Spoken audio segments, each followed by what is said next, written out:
hope you are doing great. On my side, I'm doing good. Welcome back to this amazing YouTube channel, your number one YouTube channel for daily updates, prediction, and analysis. And our today's video goes to Zari episode 113. If you are new here, my name is Rachel and welcome back again. Now, part of this video, that is episode 113, we tackled it yesterday because for one, part ya pale kwa koti iko kwa episode ya jana na part ya Frida and the bike iko kwa part ya jana. So I'm not going to repeat myself. Kama muli watch yesterday's video, you know what I said about the ruling that Nina and Luanda got back their daughter, and Lola and Bien gifted Frida a new bike. Now, let's go straight to after court manenos. So, after Lola na Bien kuenda, Nina aliambia Frida, haufai kukuwa na wasiwasi. Stop crying, cause nitakuwa na kupeleka huku unaenda kutembelea Lola na Bien. And the same, nitakuwa na waruhusu wakuje kukuona pale kwa mansion. Ndio Luanda akaambia Frida that anaonekana amechoka sana, they should go and have some fun, labda waende kwa playground, they play and all that. Kumbe, all this time, wakati walikuwa wameenda kotini, Koki's father was spying on them. Alikuwa amewafuata. So, ile time waliingia kwa gari, waende kwa playground, Baba Koki aliwafuata nyuma. And he said that he will not rest until he takes revenge against his son. Mwenye anaamini aliuawa na Luanda. Mnaona drama after drama. Now that Luanda na Nina wamemalizana na Bien na Lola na Susan. Now kuna Koki na kuna babake. Si babake Koki anataka kuua Luanda juu anaamini aliua kijana wake mwenye aliuliwa na Koki, na Koki hajaiambia Luanda. Je, Luanda akijua ukweli, how will he react? So, after kufika pale kwa playground, Frida alikuwa anacheza, Nina na Luanda wakimwangalia akicheza. Kumbuka, this is their first day with their daughter officially after Koti kumpeana officially. Now, Koki's father alienda straight kwa Luanda kama ameshika gun. Akamuita, Luanda, you killed my son and now it's your turn. Imagine, it's a playground. This is Koki's father. Kuna watoto, kuna watu wengi, na sasa anataka kushoot nani? Kushoot Luanda. But thank God, Dylan alikuwa area, akaona baba Koki akitaka kushoot Luanda. So alikuja akachukua hiyo gun na akaanza kumchapa. Hiyo gun ilianguka, Luanda akachukua. So walimchapa, akatoroka akaenda. So during this commotion, Frida alistuka, watu wote kwa playground wakatoroka, and Nina was in great shock. Alistuka. And remember, Nina is PG. Na mtu kustuka akiwa na ball haikuangi kitu poa. So Dylan aliambia Luanda aende handle Nina ya kidilna na baba Koki. So Nina collapsed. So Luanda had to rush her to the hospital, and Frida left with Dylan, na yeye Luanda akaenda na bibi yake wapi? Hospitali. So pale hospitali, the doctor conducted several tests simply because Nina amekuwa kianguka several times. Unakumbuka time alikuwa ameenda kumit na Zual, Nina alianguka. Kuna time yenye pia alikuwa anatembea kwa barabara, akaanguka, akaokotwa na kijana mwingine, Dylan akamkujia. Leo ameanguka tena. Ile siku pia Lola, Bien, Susan and Frida walikuwa wametorokea Uganda, Nina fainted. So iku faint, daktari akaona si kitu ya kawaida. Hata mfanyie some few tests ajue ni nini mbaya na Nina. Now, si jana tuliacha kama Linda ameenda kuchukua Skylar pale kwa Susan after ile time alitoroka kwa mansion. Now, after kumchukua hawakuenda home, alimpeleka in a very quiet place ndio at least atulize mawazo. And Linda was telling Skylar sweet stories about how she grew up, vile walimlea yeye na babake and all that, na akamwambia a mom can do everything to protect his or her child, and she's going to do everything within her means to protect her. Ndio each time Linda akapigiwa simu akaambiwa mwili ya Kamal imepatikana. Sema Skylar kupanic, sema Linda kupanic. Cause now walikuwa najua as long as mwili ya Kamal ishapatikana, itakuwa rahisi pia wa kupatikana. Remember in the previous episode I told you that there is one big mistake yenye Skylar, Rispa and Linda walifanya, cause they disposed that body carelessly. Hawakuwa na gloves, meaning that they left their fingerprints everywhere on that body. And something else, simu ya Kamal niliwaambia ililia wakiwa hapo kwa forest, meaning that it was easy for the police to track that phone, and that's how maybe they found Kamal's body. Back to Susan, Bien and Lola. Sai ndio wako kwa barabara wanatoka kotini. Washapeana Frida na Lola ako hapa amejam. She's very sad after giving out Frida to Nina and Lwanda. Na Susan akamwambia, please, mi sioni haja kukasirika na kushinda kama umenuna. See, you had an agreement with Nina. Mkakubaliana that atakuwa na kuruhusu unaenda unaona Frida na una spend time na yeye. So sioni haja yawe kuendelea kukasirika kucomplain. Ndio hii time na yeye Mark alitokelezea. Sijui alikuwa ametoka wapi. Akakuja akaambia Lola, history ya kulialia haitasaidia anything. Hakuna do itawaletea kwa mfuko. Anafaa kuchangamka, waende kwa their new shop, wachape kazi, wapate do. Then akamwambia, look, hata uoni Lola, she's not in the right mood. Sahi hayuko ready kuanza kufanya kazi. But Mark akainsist. Akamwambia cheki, hata kuna client already ameplace orders za manguo na Lola anafaa kuja tusaidiane cause hii job ameivana. So akiendelea kukaa hivyo haitasaidia kitu. Sasa akamwambia wewe enda ukae na huyo customer wako. Lola sasa yuko ready kufanya kazi. Hata wewe uoni she's not in the mood. So Mark yakajitoa. Mark akienda, kumbe Lola alichange mind. Akamwambia amekubalio deal yake. Sasa anafaa aende atape kazi. Because after all, she's doing nothing and there is no need to rest. Ashapeana Frida, hakuna kitu kingine anafanya. Anafaa kuwork. Hiyo ndio kitu itawa save. Na Lola akasema actually she wants to start a new life. Because initially alikuwa anatengeneza pesa through blackmail, theft, slander. Sahi she wants to change for good. Ataki life yake ikuwe vile imekuwa, cause everything yenye alishai acquire through theft, blackmail or slander yote imepotea. So right now she wants to start afresh. Life that has no lies, blackmail, afanye kazi na mikono yake, hapate do. Ndio at least Frida akimwona in future asema yes, this is my auntie.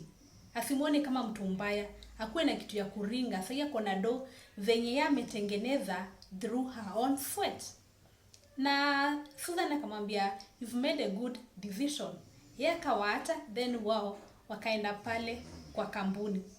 So Susan kwenda home alipata na Rispa kama anamgojea. Rispa akamwambia Kamal body yake imepatikana. Sema Susan kutense. Kidogo Skylar na Linda wakafika. Wote wanashangaa ni nini watafanya after that body kupatikana, meaning that police will be on their case. Hata before hata wapate jibu, polisi ndio hao wakafika. Ilibidi Susan na Linda waambie Skylar na Rispa watoroke. So wakati polisi walikuja, walipata Linda na Susan, wakaanza kuuliza maswali. Na remember, hapa kuna karao mpya.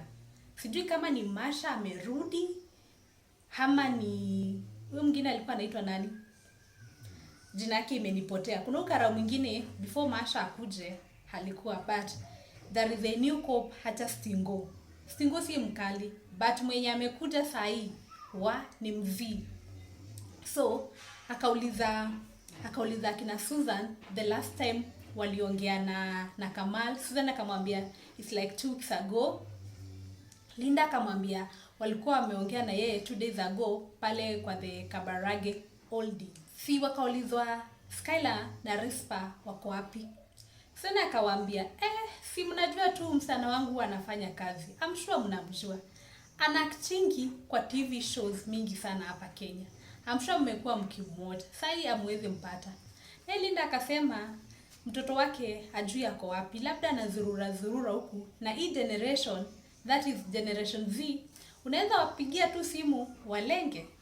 And this cop promised that they gonna make sure that wametafuta Rispa na Skylar wawafanyie investigation na interrogation one by one, na watasema ukweli. So polisi wakaenda zao, and Linda na Susan wakaacha hapo wakiwa in great shock. Now after Skylar escaping yeye na Rispa pale kwa barabara, Skylar ni kama kichwa ilifia tu zaidi. Ni kama kichwa yake ilistuka zaidi. Akaanza kufikiria babake. Akasema actually anataka babake cause labda tangu babake aende maisha haijai kuwa tamu. Maisha haijai kuwa rahisi. Mikosi imekuwa ikimfuata. And now anataka babake. Cause yeye for the last few years hajai kuwa na father's love. Hajai kuwa na mtu anaweza mpea father's love. And now anaamini babake ni anaweza kumsave cause right now she's so desperate, she's stressed, she has no one. Mnakumbuka babake alikuwa Greg na aliachana na mamake Linda, akaenda na ule demo alikuwa beste wa Lola. Jina imenipotea, nitakumbuka baadaye. So Skylar alikuwa anatamani babake angekuwa at least amsaidie. Ndio Rispa akamwambia, young girl, you need to compose yourself. This is not the right time. Polisi wanatufuata. Wewe jikaze, ndio at least tuone vile tutafanya. Now, after Susan kuachana na kina Lola na Bien, walienda pale kwa shop yao, na Lola alikuwa anawapeleka mbio, akiwakaza wafanye kazi simply because kuna customer alikuwa ameplace order yake. Mpaka Maka akamwambia, na si umekuwa boss mkali. Cause Lola alikuwa anashautia Bien, anamalizia na kumbembeleza. You know, like you can shout at someone na ndio asikasirike, at the end unaifanya ikue kama joke. So hivyo ndio Kababa alikuwa anatutiwa pale. Si unajua Kababa hajazoea kufanya kazi ngumu. So Lola alikuwa anamkaza at least ndio hoda ya nini ya customer isifail. So wakiwa hapo, sijui Rispa na Skylar walijua aje Lola wako kwa shop. Wakakuja. Si Lola kuwaona halistuka. Ndio Rispa akaambia Lola eti mwili ya Kamal imepatikana. Unajua sahi Bien pia hako in shock. Na Lola pia ataki Bien a suspect kama kuna kitu ilikuwa imeendelea kati ya Skylar na Rispa. Bien akauliza Sky, ni tangu lini umeanza kutembea na Rispa? Because the last time I checked, you are not getting along. Na Lola ndo alijibu hiyo swali. Akamwambia wameanza tu juzi and very soon maybe they're gonna be great friends.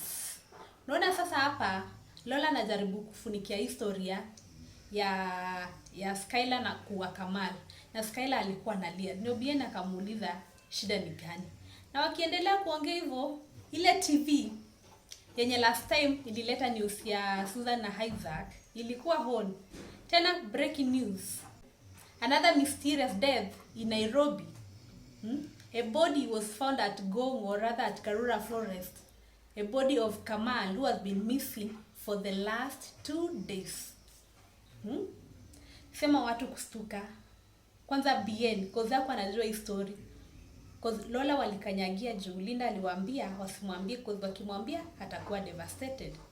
Skylar akaanza kupanic and Bien was like, nani alifanya kitu kama hii? Who could have killed Kamal? And the news reporter akasema according to police investigation ni kama Kamal aliuawa, hakujua. So Lola kuona hii kitu italeta shida akazima hiyo TV ndio at least wa concentrate kufanya vitu zingine. Sky na yeye sijui nini ilimshika.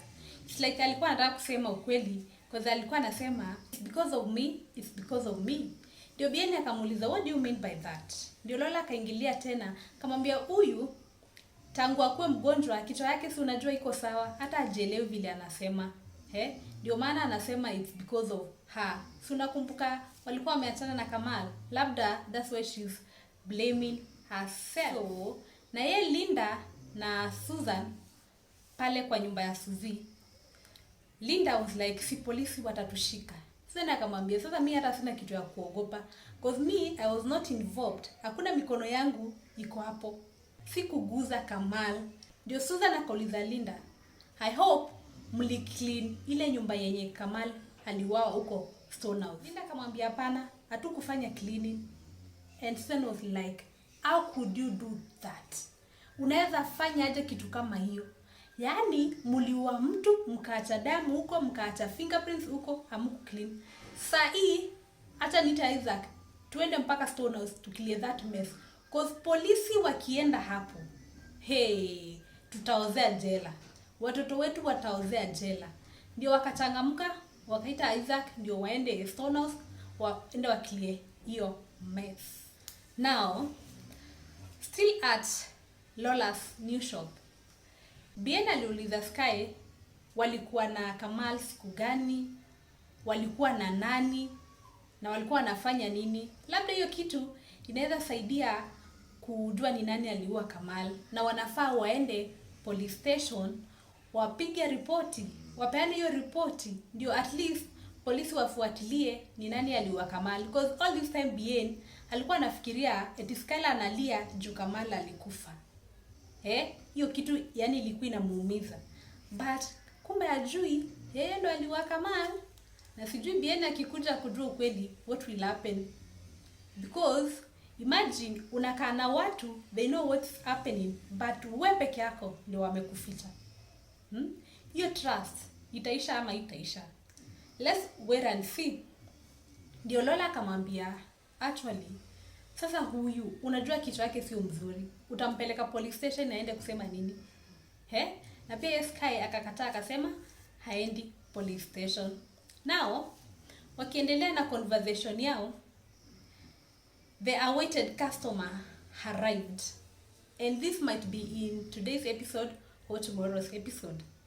And that customer was none other than Caro. Caro ndio amekuwa customer all this time. Kumbe Caro aliomoka, alipata sijui ni boyfriend mrich and all that, mpaka wakastuka. Hata Mark was like, hey, kwani ulitoa do wapi? Caro akamwambia nilipata mwanaume mwenye ananijali, a man who is rich, a man who gives me money. Wakaletana juu kidogo, but Caro akawapea do, akawaambia wamalize hiyo oda yake as soon as possible.